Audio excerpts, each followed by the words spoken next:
Un partout, c'est le score pour le moment entre Lille et Caen. Je vous rappelle que le LOSC reçoit ce soir Caen pour les huitièmes de finale de la Coupe de la Ligue. Le match a bien démarré pour les Lillois qui ont ouvert la marque grâce à Yohan Cabaye à la 7e minute. Mais très rapidement, Caen a égalisé à la 13e grâce à Yata Barré. Et puis, après 2 avertissements, Nivet a été sorti du terrain. Il a pris un carton rouge à la 38e. Les Canets ne jouent plus qu'à 10. Bien sûr, on suit de très près ce match et on vous donne les résultats en direct. Dans l'actualité également, cette double tentative de braquage ce matin d'une agence bancaire et du bureau de poste à Mons-en-Barœul. Au milieu de matinée, des individus ont tenté d'arracher une grille d'une fenêtre de l'agence du Crédit Mutuel. Et quelques minutes plus tard, un individu est entré armé dans le bureau de poste, situé à une centaine de mètres. L'agresseur a été interpellé par les forces de l'ordre. On ne sait pas pour l'instant si les deux affaires sont liées. Cette journée est marquée par l'adoption définitive par le Parlement de la réforme des retraites. L'Assemblée nationale a voté logiquement aujourd'hui le texte à 336 voix pour, 233 contre. À la veille de la 7e grande journée d'action nationale contre cette loi, la mobilisation ralentit dans la métropole, mais des syndicalistes poursuivent le combat malgré tout. Ce matin, 40 délégués de la CGT et de la CFDT ont bloqué un rond-point devant la galerie commerciale Auchan-Fâche-Tuménil, occasionnant quelques bouchons sur l'autoroute 1. Ils ont distribué des tracts aux automobilistes pour les inciter à manifester demain. Plus d'explications au micro d'Élodie Bernachon. Adapté à la stratégie des forces de l'ordre. C'est-à-dire qu'aujourd'hui, nous, le but, c'est pas d'aller au contact des forces de l'ordre. Donc on prépare des solutions de repli. Donc si les forces de l'ordre interviennent trop vite et nous empêchent de communiquer et de manifester comme la Constitution le prévoit, on prévoit des solutions de repli qui sont stratégiques pour aller, voilà. Donc on joue un peu au chat et à la souris avec eux. Et journée de grève oblige, le trafic à la SNCF sera perturbé ce jeudi avec 55% des TER, des problèmes sur les TER-GV, les corails intercités, également 80% des TGV Nord assurés. D'autres perturbations à noter sur certaines lignes des TGV province-province. Si vous devez prendre un avion, attention, 50% des vols sont supprimés depuis ou à l'aéroport de Léquin, notamment par Ryanair, Air France et Chalair. Plus d'informations au www.lille.aéroport.fr. Et du côté de Transpol, les bus, les métros et les tramways devraient circuler normalement.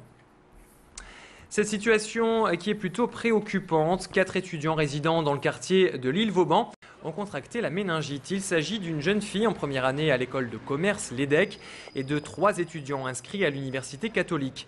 3 des 4 jeunes sont déjà guéris et sont sortis de l'hôpital. L'état de santé du 4e est en voie d'amélioration.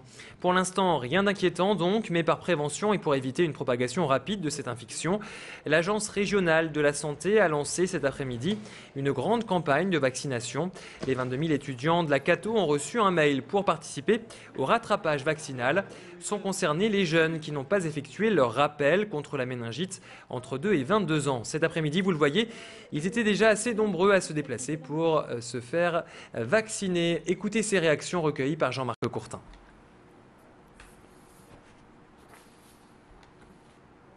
On va donc les écouter tout de suite. Un petit souci, donc on les écoutera dans notre prochaine édition. Dans l'actualité également de cette journée, ce concept qui devrait donc séduire de nombreux nouveaux parents, la halte garderie My Little Garden vient d'ouvrir à Marcq-en-Barœul. Le principe de cette crèche est très simple. Ici, on parle anglais aux bébés, comptines, jeux ou chants. Tout se déroule dans la langue de Shakespeare, dans un seul but, apprendre l'anglais aux enfants âgés de 1 à 6 ans. Depuis septembre, la halte garderie accueille une vingtaine de bébés et emploie 3 personnes, dont 2 anglophones. Et donc on pourra écouter dans notre prochaine édition une des animatrices de ce centre, une des éducatrices de ce centre. Dans l'actualité également de cette journée, elles sont jeunes, elles sont belles et elles vont tout faire pour décrocher le titre de Miss Tourcoing vendredi soir. 14 jeunes demoiselles âgées de 18 à 20 ans vont tenter leur chance devant Geneviève de Fontenay en personne. Le tout dans un seul but, pouvoir peut-être participer à la première élection de Miss Nationale. La dame au chapeau a lancé son propre concours de beauté après avoir claqué la porte du comité Miss France. 2 participantes, on les a suivies hier, on pourra le découvrir dans nos prochaines éditions. Audrey et Caroline, elles espèrent bien sûr remporter cette élection de Miss Tourcoing qui se déroulera donc vendredi soir à la salle Georges Dalle. Je vous rappelle également le score. Eh bien, Lille vient de marquer un deuxième but contre Caen. Yohan Cabaye, auteur d'un beau doublé. Je vous rappelle qu'il avait déjà ouvert le score à la 7e minute pour les Lillois. Puis, eh bien, Caen avait égalisé à la 13e minute grâce à Yata Barré. Puis là, Yohan Cabaye vient de remarquer à la 44e, juste avant à la fin de la première mi-temps. Score donc provisoire. 2 buts à 1 pour le moment entre Lille et Caen pour ces 8e de finale. Je vous rappelle que grâce à ce match, les Dogs espèrent bien rebondir après 2 défaites en championnat de Ligue 1. Et le choc également de ces 8e de finale ce soir, c'est Lyon qui reçoit le Paris Saint-Germain. On reste bien sûr, on vous tient informé de l'avancée de ce match en direct. C'est la fin de cette édition. Merci de l'avoir suivi. On va se retrouver dans quelques instants pour faire un point complet sur votre météo en direct. À tout de suite.